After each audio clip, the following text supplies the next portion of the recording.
Hi hello welcome friends, welcome to Satish tech. Just ఇక్కడ మీరు subscribe button మీద click చేయడం ద్వారా పక్కన వచ్చే బెల్ ఐకాన్ మీద క్లిక్ చేసి నా ఛానల్లో వచ్చే న్యూ అప్డేట్స్ను మీ మొబైల్లో మీరు పొందవచ్చు అనమాట. ఈరోజు నేను ఈ వీడియోలో VRO, VRA, SI, constable and అంతేకాకుండా తెలంగాణలో నిర్వహించే కాంపిటేటివ్ ఉద్యోగాలకు సంబంధించి తెలంగాణకు సంబంధించిన ఇంపార్టెంట్ బిట్స్ మీకు ఇప్పుడు నేను చెప్తాను ఫ్రెండ్స్. సో ఒక్కొక్కటిగా చూద్దాము, ఆప్షన్తో పాటు చెప్తాను నేను. సో క్లియర్ ఎక్స్ప్లెనేషన్ ఇస్తాను. సో తెలంగాణ రాష్ట్ర సాధనలో తనను తాను కాల్చుకున్న పోలీస్ కానిస్టేబుల్ పేరు. సో క్వశ్చన్ ఈ విధంగా అడిగారు. ఆల్రెడీ ఇవన్నీ నేను ఇప్పుడు ఇచ్చే క్వశ్చన్లన్నీ ఆల్రెడీ ఇంతకుముందుకు ఎగ్జామ్లో అడిగారు. ఏ విధంగా కన్ఫ్యూజ్ చేశారనేది కూడా నేను ఇక్కడ క్లియర్గా చెప్తాను. ఈ వీడియో చివరి వరకు చూడడం మాత్రం మర్చిపోవద్దు. తెలంగాణ రాష్ట్ర సాధనలో తనను తాను కాల్చుకున్న పోలీస్ కానిస్టేబుల్ పేరు కిష్టయ్య, కృష్ణయ్య, కృష్ణమాచారి. ఈ విధంగా ఇచ్చారు ఫ్రెండ్స్. అసలు ఆన్సర్ కిష్టయ్య, ఆప్షన్ ఏ 1 అనమాట. Kishtaiah option A. కిష్టయ్య అనేది కరెక్ట్. కృష్ణయ్య కాదు, కృష్ణమాచారి కాదు. కన్ఫ్యూజ్ కావద్దు ఫ్రెండ్స్ ఇక్కడ. నెక్స్ట్, జైబోలో తెలంగాణ సినిమాలో గారిడి చేస్తుండ్రు గడిబిడి చేస్తుండ్రు అనే పాట రచయిత ఎవరని అడిగారు. సో కేసీఆర్ అనమాట. ఆ పాట రచించింది కేసీఆర్. దేశపతి శ్రీనివాస్ గారు కాదు, అండ్ గోరెటి వెంకన్న గారు కాదు, కేటీఆర్ గారు కాదు, కేసీఆర్ గారు రాశారు. జైబోలో తెలంగాణ సినిమాలో గారిడి చేస్తుండ్రు అనే సాంగ్ రాసింది ఎవరు? కేసీఆర్ గారు. నెక్స్ట్, కింది వారిలో ఎవరు హైదరాబాద్లోని హుస్సేన్ సాగర్ చెరువు నిర్మాణాన్ని పర్యవేక్షించారు? సో పర్యవేక్షించింది ఎవరు అంటే అక్కన్న మాదన కాదు, తానిషా కాదు, సయ్యద్ హుస్సేన్ కాదు, హుస్సేన్ షావలి ఆధ్వర్యంలో జరిగింది కాబట్టి హుస్సేన్ సాగర్ అని పెట్టారు. ఒకసారి చూడొచ్చు మీరు. నిర్మాణాన్ని పర్యవేక్షించిన వారు హుస్సేన్ షావలి. నెక్స్ట్, నిజామాబాద్ జిల్లాలోని ఆలీసాగర్కు ఎవరి పేరు పెట్టారు? సో నిజామాబాద్లోని ఆలీసాగర్ ఎవరి పేరు పెట్టారంటే ఆలీ నవాజ్ జంగ్ పేరు ఆధారంగా ఆలీసాగర్ అని పేరు పెట్టారు. సో ఆలీసాగర్ ఎక్కడుంది? నిజామాబాద్లో ఉంది. ఇది గుర్తుపెట్టుకోండి ఫ్రెండ్స్ ఇక్కడ. సో ఇవన్నీ ప్రీవియస్ కాంపిటేటివ్ ఎగ్జామ్లో అడిగిన ప్రశ్నలు తెలంగాణకు సంబంధించి. నెక్స్ట్, కాచిగూడ రైల్వే స్టేషన్ ఏ వాస్తు శిల్ప శైలిని ప్రతిబింబిస్తుంది? సో కాచిగూడ రైల్వే స్టేషన్ అనేది గోయితిక్ శైలి ఫ్రెండ్స్. ఇక్కడ అరబిక్ శైలి కాదు, ఎందుకంటే మన సైడ్ ముస్లిం ఉన్నారని అరబిక్ అనుకుంటారు చాలామంది, కానీ అది కాదు. ద్రవిడియన్ శైలి కూడా కాదు. సో వేసర శైలి కాదు, గోయితిక్ శైలి అనే ఒక ప్రత్యేకమైన శైలిలో ఈ కాచిగూడ రైల్వే స్టేషన్ నిర్వహించడం జరిగింది. నెక్స్ట్, నిజాం రాజ్యం అధికార రేడియో ఏది? సో ఇది చాలా ఎగ్జామ్లో అడిగారు. దాదాపు 4 ఎగ్జామ్లో అడిగిన ప్రశ్న ఇది. సో నిజాం రాజ్యం యొక్క అధికార రేడియో దక్కన్ రేడియో ఫ్రెండ్స్. ఇక్కడ మన దక్కన్ పీఠభూమిలో ఉంటాం కాబట్టి దక్కన్ రేడియో మనది. సో అఖిల భారత హైదరాబాద్ రేడియో కాదు, నిజాం రేడియో అస్సలకే కాదు. సో నిజాం రాజ్యం అధికార రేడియో అంటే నిజాం రేడియో అనుకుంటారు, కాదు. గోల్కొండ రేడియో కూడా కాదు. దక్కన్ రేడియో పేరు గుర్తుపెట్టుకోండి friends, Deccan radio. So 1969 Telangana ఉద్యమ కాలంలో మొట్టమొదటిగా తన మంత్రి పదవికి రాజీనామా చేసిన నాయకుని పేరు? సో కొండా లక్ష్మణ బాపూజీ ఫ్రెండ్స్. ఆన్సర్ గుర్తుపెట్టుకోండి. మరి చిన్నారెడ్డి గారు కాదు, అంజయ్య గారు కాదు, జేవి నరసింహారావు గారు కూడా కాదు. కొండా లక్ష్మణ బాపూజీ అనే పేరు మాత్రం మీరు గుర్తుంచుకోవాలి కంపల్సరీగా. నెక్స్ట్, సో కింది వాటిలో సకల జనుల సమ్మెకు పిలుపునిచ్చింది? సో చాలా ఈజీ అనుకుంటారు. టీఆర్ఎస్ అని ఇచ్చారు, తెలంగాణ రాష్ట్ర సమితి. మాదిగ దండోరా, తెలంగాణ రాజకీయ జాయింట్ యాక్షన్ కమిటీ. సో చాలామంది టీఆర్ఎస్ అని కనబడ్డదడిగా తెలంగాణ రాష్ట్ర సమితి అని పెడతారు. అది కాదు ఆన్సరు. తెలంగాణ రాజకీయ జాయింట్ యాక్షన్ కమిటీ అనేది దీనికి సంబంధించి సకల జిల్లా సమ్మెకు పిలుపునిచ్చింది ఫ్రెండ్స్. ఇది గుర్తుపెట్టుకోండి. 1969 తెలంగాణ ఉద్యమ కాలంలో ఆంధ్రప్రదేశ్ ముఖ్యమంత్రి ఎవరు? సో ఆంధ్రప్రదేశ్ ముఖ్యమంత్రి మర్రి చెన్నారెడ్డి కాదు, జలగం వెంకటరావు కాదు, పివి నరసింహారావు కాదు, కాసు బ్రహ్మానందరెడ్డి గారు. సో కాసు బ్రహ్మానందరెడ్డి గారు 1969 ఉద్యమ కాలంలో ముఖ్యమంత్రిగా ఉన్నారు. 1969లోనే మనకు ఇంతకుముందుకే క్వశ్చన్ చెప్పాను, రాజీనామా చేసిన మంత్రి పదవికి చేసిన నాయకుడు కొండా లక్ష్మణ్ బాపూజీ. ఈ రెండు 1969లో జరిగిన సంఘటనలు. ఆర్య సమాజం హైదరాబాద్లో ఎప్పుడు ఏర్పడ్డది? 1892 ఫ్రెండ్స్. ఇది గుర్తుపెట్టుకోండి. కృష్ణానది ఏ రాష్ట్రాల మధ్య సరిహద్దుకు గుర్తు? సో తెలంగాణ ఆంధ్రప్రదేశ్ రాష్ట్రాల సరిహద్దుకు గుర్తు కృష్ణానది. తెలంగాణ మహారాష్ట్ర, తెలంగాణ ఒడిస్సా, తెలంగాణ ఛత్తీస్గఢ్ అని అడగడం జరిగింది ఇంత ముందుకు. అవి కావు. తెలంగాణ ఏపీలకు మధ్య ఉండేది కృష్ణానది సరిహద్దుగా గుర్తుపెట్టుకోండి. నెక్స్ట్, తెలంగాణలో ఎన్ని జిల్లాల్లో గోదావరి నది ప్రవహిస్తుంది? సో 5 జిల్లాల్లో గోదావరి నది ప్రవహిస్తుంది. నెక్స్ట్, కోయ తెగలు వారు ఏ జిల్లాలో ఎక్కువ శాతం ఉన్నారు? కోయ తెగల వాళ్ళు అత్యధికంగా ఉన్న జిల్లా ఖమ్మం. సో మహబూబ్ నగర్ కాదు, నల్గొండ కాదు, నిజామాబాద్ కాదు, ఖమ్మం. ఆల్రెడీ అందరికి తెలిసిందే.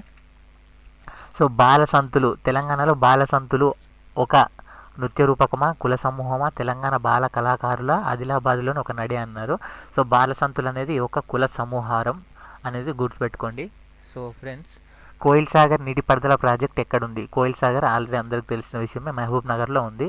నల్గొండ, మెదక్, ఖమ్మంలో కాదు. ఒకసారి ఎవరైనా తెలియని వాళ్ళైతే గుర్తు చేసుకోండి ఒకసారి. కోయిల్ సాగర్ మహబూబ్ నగర్ అనే విషయం మర్చిపోవద్దు. నెక్స్ట్ 2011 జనాభా లెక్కల ప్రకారం తెలంగాణలోని ఏ జిల్లాలో స్త్రీల అక్షరాస్యత రేటు తక్కువగా ఉంది? సో అది స్త్రీల అక్షరాస్యత రేటు తక్కువగా ఉన్న జిల్లా మహబూబ్ నగర్ జిల్లా అనే విషయం కూడా మర్చిపోద్దు ఒకసారి.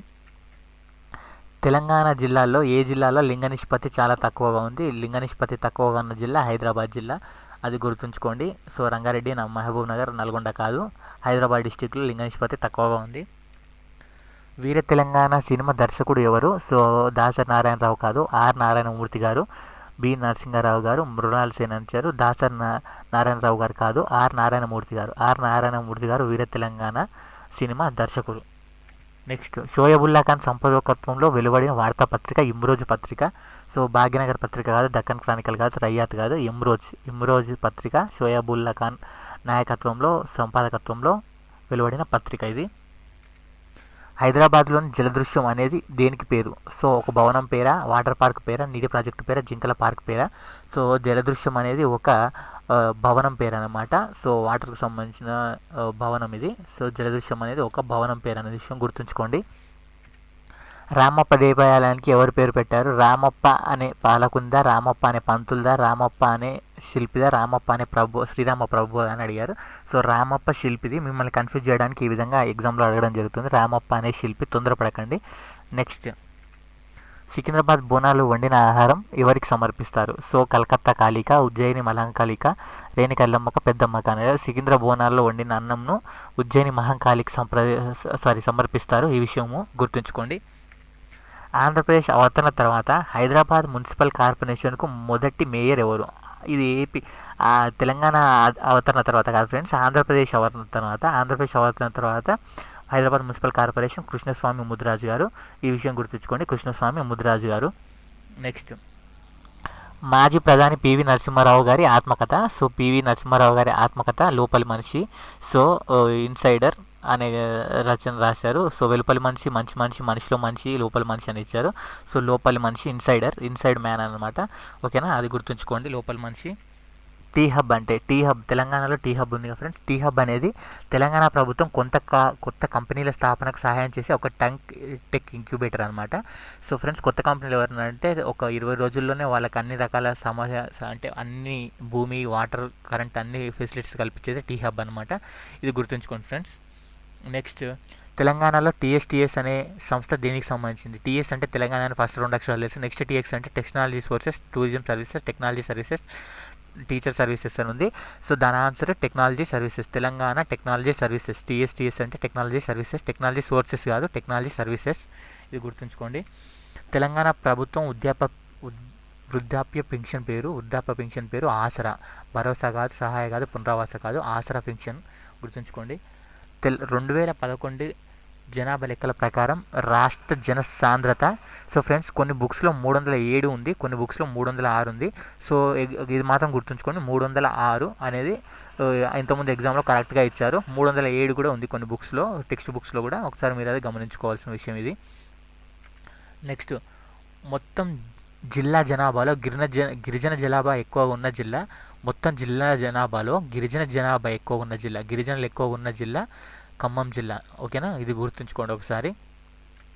నెక్స్ట్ తెలంగాణ రాష్ట్రంలో 2011 జనాభా లెక్కల ప్రకారం అతి తక్కువ అక్షరాస్యత గల జిల్లా.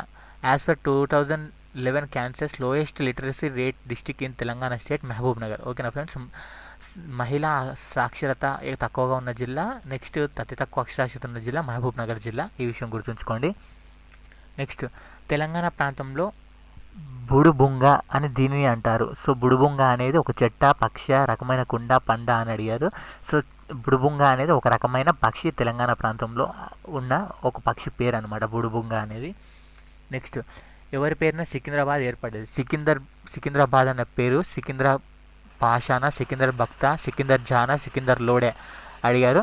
దీని ఆన్సర్ సికిందర్ జా పేరు మీద సికింద్రాబాద్ అనేది ఏర్పడ్డది. ఈ విషయం గుర్తుంచుకోండి. చాకలి ఐలమ్మ ఏ భూస్వామిపై తిరుగుబాటు చేసింది? ఏ భూస్వామి అంటే విష్ణూర్ భూస్వామిపై తిరుగుబాటు చేసింది చాకలి ఐలమ్మ. ఓకేనా, ఈ విషయం గుర్తుంచుకోండి. అంపశయ్య నవీన్ రాసిన ఏ నవలకు కేంద్ర సాహిత్య అకాడమీ అని వచ్చింది అడిగారు. ఇక్కడ కాలరేఖలు అనే దానికి కేంద్ర సాహిత్య అకాడమీ అవార్డు అనేది రావడం జరిగింది.